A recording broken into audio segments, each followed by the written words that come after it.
Hello there, my name is Jonathan, and recently I participated in one of Urban University's Come Roll With Me events. In this experience, we were given wheelchairs to use for the next few hours. Our goal was to better understand what life would be like in a wheelchair. We tested both the restrictions and the advantages of using a wheelchair, as well as what was either easy or difficult to access in the different places that we explored that day. We started at the Blasco Library and the Erie Maritime Museum. When we first got the wheelchairs, we learned how to use them, and we practiced moving around different things. We also tried moving things like chairs out of the way so we could sit at a table. From doing those things, we learned how much harder things could be if we were confined to the wheelchairs. What we used to do with ease in just about 1 second now took us anywhere from 5 to 30 seconds. After that, we all went to see how difficult it would be to use one of the bathroom stalls. One nice thing was that all of the bathroom stalls had enough room for a wheelchair, but only just enough. I was able to get into the stall all right, but if I went in forwards, I had almost no choice but to go backwards to get out. The stall wasn't as big as it needed to be for me to turn around in my wheelchair. Now, I can't complain too much. It was still usable. But it really made me think about how much people need to plan when designing an area to be wheelchair accessible. We tried washing our hands in a wheelchair, and aside from the soap being difficult to reach, it was pretty easy to do. After that, we got to head to the wheelchair ramp so we could get up to the Maritime Museum. When using the ramp, we learned that we had to lean forward in our seats to make it up without tipping back and falling. My brother was using a sports wheelchair, and it ended up being the hardest to go up the ramp with, even though it was the lightest of all the wheelchairs. It may have been harder to move uphill because the seat was farther back in the chair to make wheelies easier. It may have been because of the camber. I'm not sure, but I did find that interesting. When at the museum, we found that most of the displays were easy to see. Of course, there was the occasional glare, but it wasn't too bad. One thing that I did find a little annoying was the shelf with the pamphlets. Each level had different pamphlets, and all of them were within reach. That is, all of them except for the top row. And the pamphlet I wanted was up there too. After the museum, we went to explore more of the library with our wheelchairs. And almost everything was accessible. The only things that weren't accessible were the top shelves in the adult section.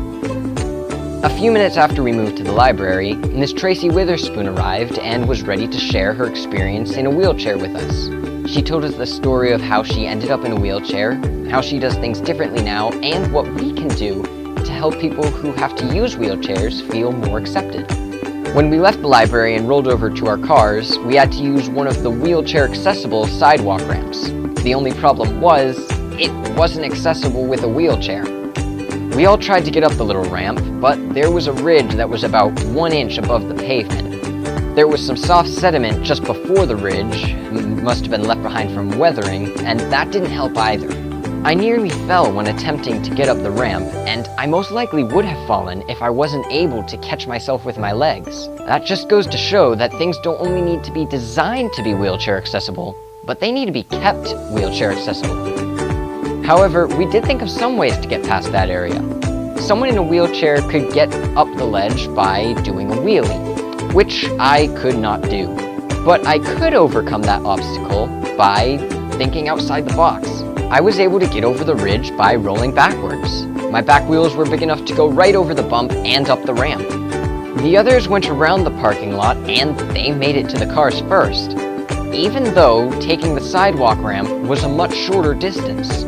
We loaded our wheelchairs into the cars and hopped into the van. In no time, we were at Panera Bread, and it was time to get into our wheelchairs again. We entered the restaurant and decided what we wanted to eat. At first, everything was easy to access, but by the time we had finished ordering and getting our drinks, a line had formed and blocked our way back to our tables. We had to go around a couple of things and move a few chairs to get back to our tables, but it wasn't too difficult. After getting to our tables, we told each other about what we had learned that day while eating a great meal. I've learned so many things throughout this experience, and I'm happy that I decided to participate. If you ever have the chance to participate in something like this, I encourage you to do so. It will help you understand more about what people who need wheelchairs go through each day and the struggles they may face. Whether it's a pamphlet too high on a shelf or a ledge making a sidewalk ramp inaccessible, those things can be changed, and we can make that difference. Once again, my name is Jonathan, and I hope that you have an amazing day.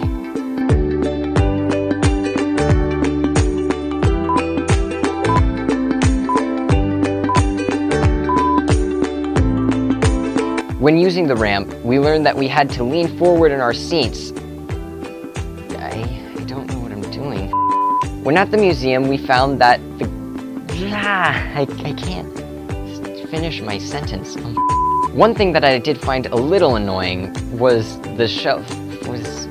me messing up. However, we did think of some ways to get past that area. Someone in a wheelchair could... I was able to get over the ledge by rolling backwards. My back wheels were big enough to go right over the ledge, and that sounds like I'm rolling off a cliff.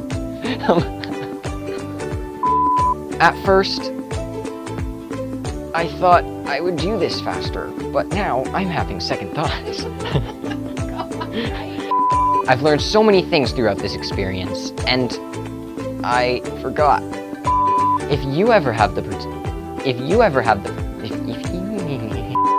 You'll be able to learn about life in a wheelchair just like I did, and it will help you memorize lines. Whether it's a pamphlet too high on a shelf or me forgetting my lines, those things can change. Once again, my name is Jonathan, and I hope that you have an amazing day. That's it. I'm done.